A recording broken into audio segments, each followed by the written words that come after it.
Well, after that very comprehensive synthesis, we'll just basically raise maybe 2 or 3 action points in terms of ways forward. And this is from the perspective of the National Resilience Council and its partners. And what we'd like to do is recall the presentation of Professor Hayashi on the role of the facilitator.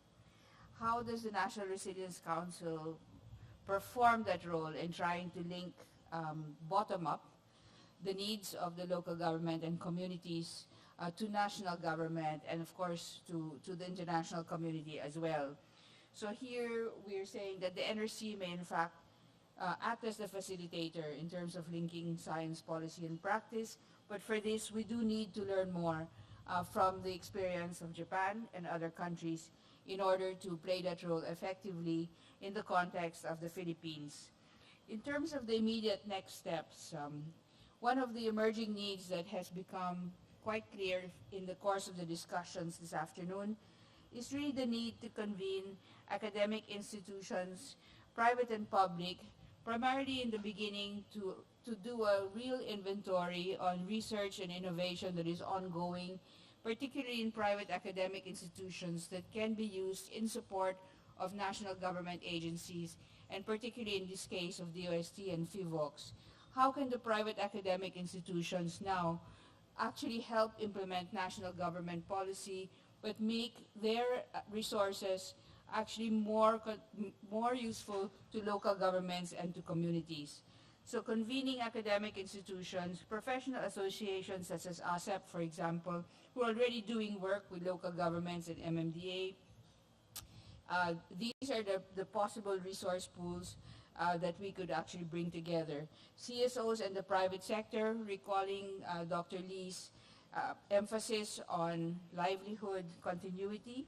The CSOs are particularly skilled in this area, and in fact what we'd like to do is begin to tap them in that case to actually help our local governments and communities as well.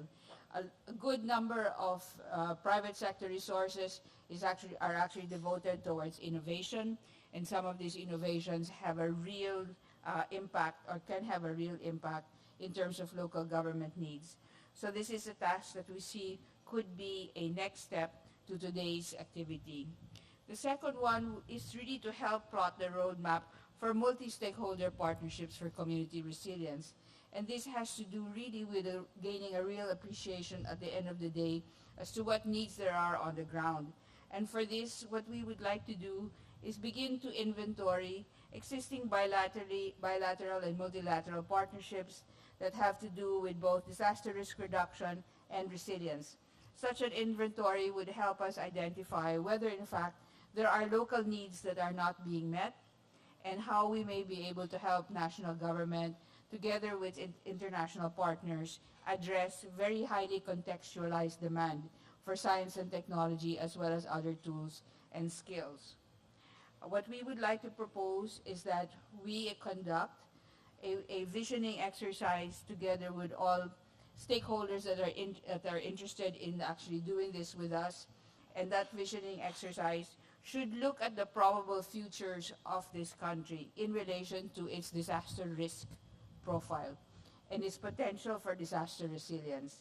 And that has to take into consideration, learning from the presentation of Dr. T.C. Pan, what has been the historical experience of damage and loss and the cost to countries like the Philippines in terms of natural hazards and the risk that we are all exposed and vulnerable to.